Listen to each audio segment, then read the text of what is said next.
Cześć, witam Was serdecznie. Nazywam się Ernest Domaracki i chciałbym Wam opowiedzieć o wspaniałym rowerze. Wspaniałym, bo w dużej mierze złożonym samodzielnie. Mała bestia na długie dystanse, po terenie i wszelkiej maści górach. Na potrzeby tego projektu specjalnie kupiłem drukarkę 3D i stawiam w tym świecie swoje pierwsze kroki. I nie ukrywam, że to chyba nowe hobby. Radość niezwykła. Radość i to zarówno z jazdy, jak i przy samym procesie jego tworzenia. Jeśli już ktoś zdecyduje się, że chce to zrobić na własną rękę, to powinien to zrobić. I tak powstał prototyp tego roweru. Skrojony na moje potrzeby, mocny, ale przede wszystkim elastyczny silnik, który wciągnie mnie pod każdą górę. Ogromna wręcz bateria, bo to aż 1800 Wh, no i ten surowy wygląd, który sprawia, że rower wygląda zupełnie inaczej od reszty. Surowy plastik, surowy wygląd, ale jak powiedział to mój kumpel, jest tak paskudny, że aż piękny. Jak każdy rower elektryczny, co najważniejsze, jest wyposażony w generator fanu i uśmiechu na twarzy. Zobaczcie zresztą moją malutką relację z jednego ze świeradowskich singli.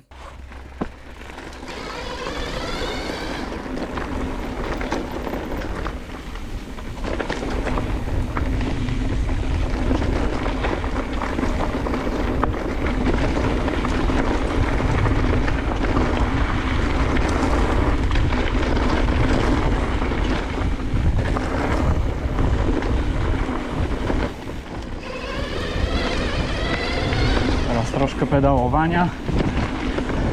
Noga minimalnie odpuściła. Można cisnąć. Z pedałowaniem też jest frajda. Człowiek się czuje wtedy jak na rowerze.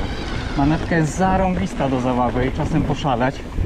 Ale kurde, to pedałowanie na tym cycu sprawia, że się czujesz jak super bohater. Naprawdę. Tak jak to Taba powiedział właśnie, że on się oszukuje, że masz tyle pary w nogach, nie? I to jest piękne uczucie. No manetka tego nie oddaje, manetka daje fan, a pedały cię oszukują, że jesteś hipermocny, mimo że nie jesteś.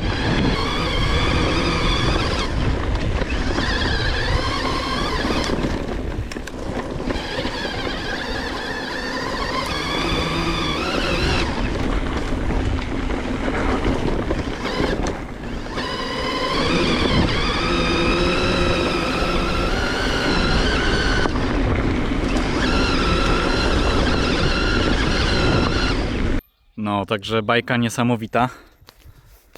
Zajęcznik zrobiony. W całości się motor zagrzał, no nie wiem, do 45 maksymalnie, więc to jest rewelacyjna temperatura. Teraz już zeszło do 40. No dla mnie to jest bajka po prostu niesamowita. Ma robić długie dystanse i robi. Tako wygląda. Już przejechał dzisiaj za 40, prawie 50 km, bo aż z Ubocza jechał do Świeradowa, zrobił zajęcznik i teraz leci na Czechy.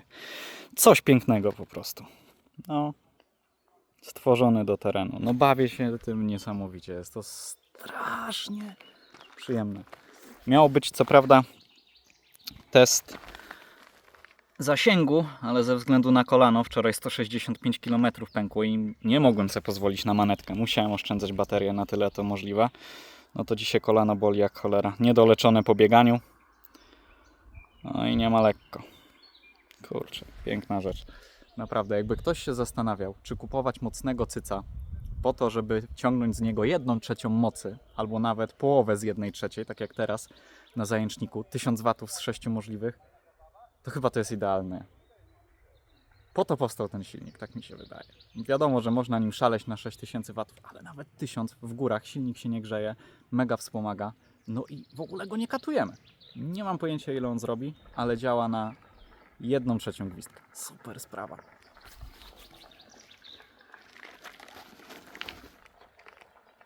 Lecimy dalej. Tak więc banan i jeszcze raz banan. Ale zanim do radości doszło, jak pewnie się domyślacie, w związku z tym, że kompletnie się na tym nie znam, wymagało to sporo nauki. Zarówno jeśli chodzi o proces projektowania, jak i zgrzewania pakietu baterii, jak i samego modelowania obiektów 3D do druku.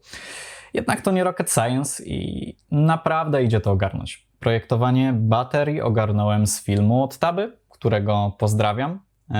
Elektryka to oczywiście TAS i fora z tym związane, a druk 3D to kilka rozmów z Kamilem Sokalskim, którego miałem okazję poznać na targach, gdy oboje szkoliliśmy z oprogramowania, co ciekawe, do projektowania wnętrz.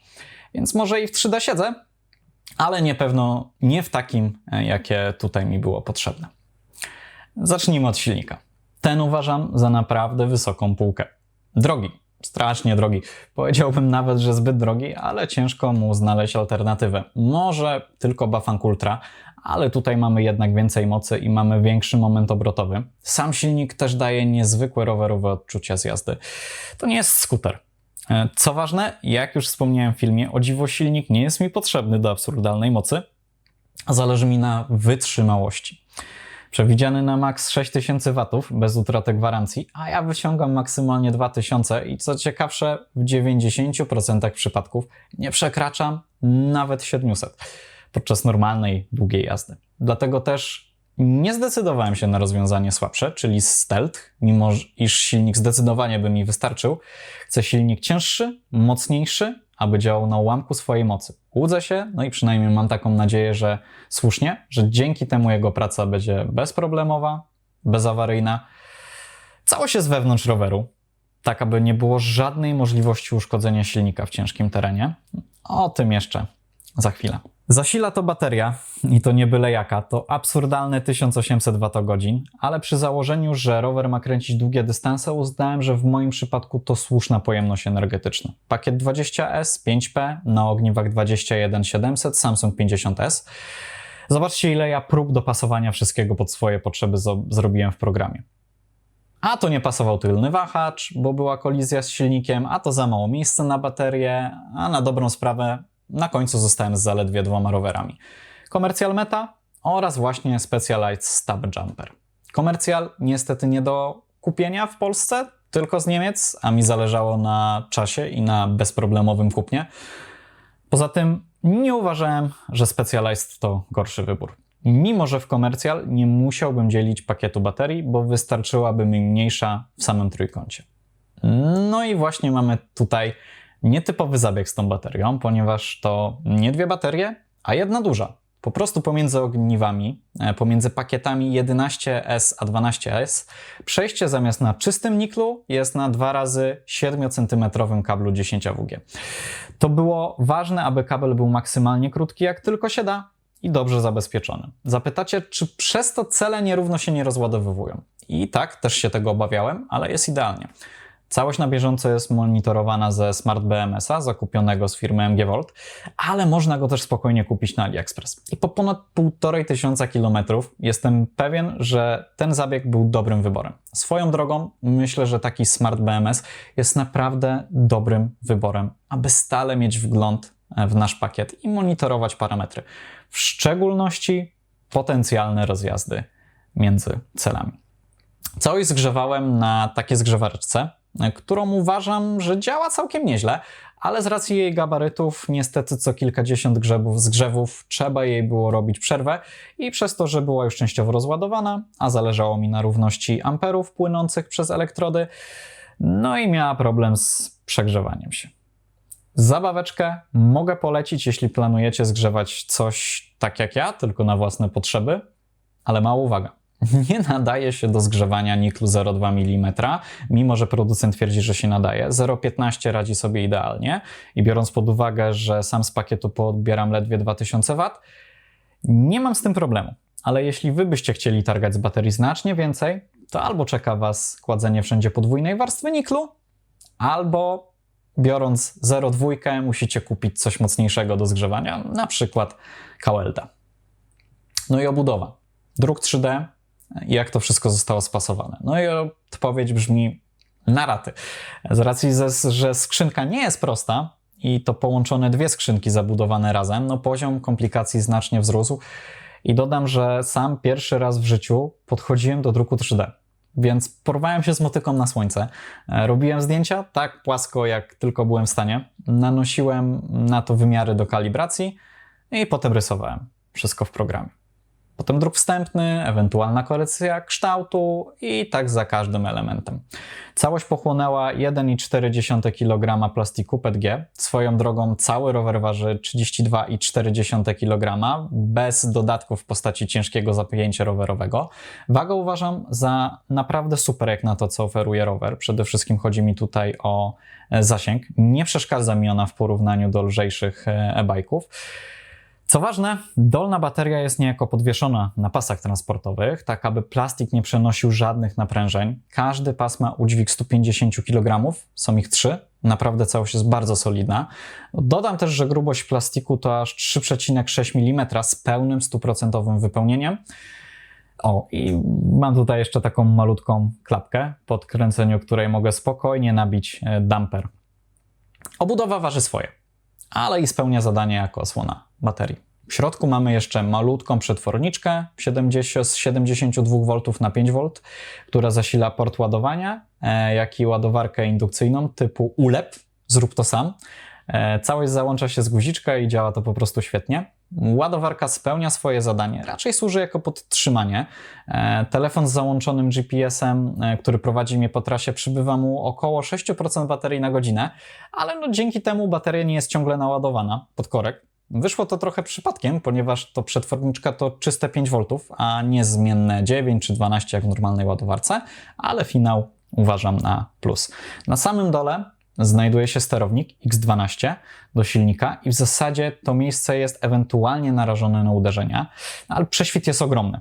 Mimo wszystko wolę dodrukować kawałek obudowy niż mieć szansę na to, że silnik spotka się z kamieniem. Gdyby ktoś pytał o grzanie się tak zamontowanego zestawu, to zarówno silnik, jak i kontroler nie przekracza tutaj 45 stopni. Tylko raz w upał, wjeżdżając na bardzo ogromną górę, dobiłem zarówno silnik, jak i sterownik do 52 stopni, co jest, można by powiedzieć, bardzo dobrą i bezpieczną temperaturą, ale tu drobna uwaga.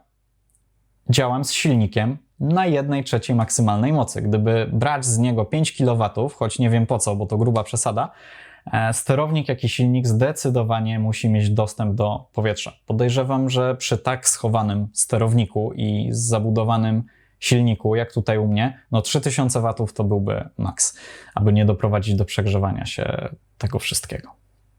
Tutaj jeszcze tak dodam, że a propos właśnie tego długiego dystansu, no to ja faktycznie jestem w stanie w górach rowerem tym przejechać 150 km przy przewyższeniu no ponad 3000 metrów, gdzie powiedzmy ujeżdżając taki normalny rower z baterią 820 czy 860, no ja go byłem przy swoim stylu jazdy w stanie zabić tak po 65-70 kilometrach, no więc tutaj zapas jest ogromny. Ja ostatnie 35 kilometrów to go dobijałem już, tak wiecie, na dużo większej mocy, dużo większym wspomaganiu, tylko po to, żeby tam baterią zjechać pod parę procent, żeby już tam niewiele jej zostało. No i byłem wykończony, też nie ma co ukrywać, bo ja mnóstwo skorby dawałem od siebie. W zasadzie to jest fajne w tym kontrolerze, wyświetlaczu, tym co Cyc tutaj przygotował, że ja większość czasu patrzałem na ekranik nie po to, żeby zobaczyć ile watów daje silnik, nie po to, żeby zobaczyć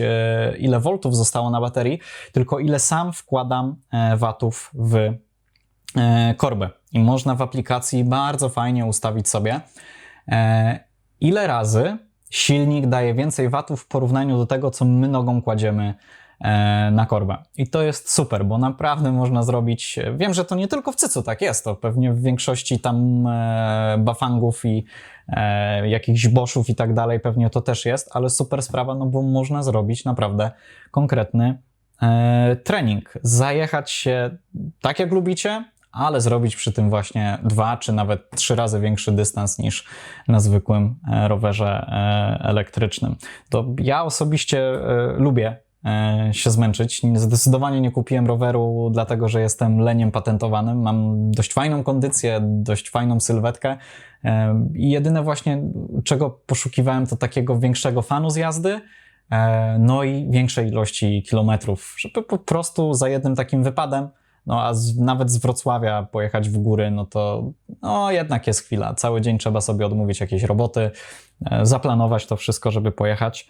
No to jak już jadę, to właśnie, żeby te kilometry zrobić. I to uważam, że w tych rowerach elektrycznych jest najpiękniejsze. Czaskamy dużo więcej kilometrów. No dużo więcej kilometrów. Jak ktoś chce się zmęczyć, proszę bardzo. A jak chcemy gdzieś wyskoczyć tylko na szybko na trening albo po jakieś zakupki, no to równie dobrze możemy nie uronić ani jednej kropelki potu. Super sprawa. Jeśli chodzi po płaskim, z takim większym wspomaganiem, no to też miałem okazję zrobić 165 km z Wrocławia przez Marciszów do Ubocza. Dało radę to objeździć, noga była zmęczona, no sam wtedy nabawiłem się kontuzji trochę kolana, ale to moja wina, moja głupota. Kolano niedoleczone po bieganiu, to absolutnie rower nie ma nic do tego.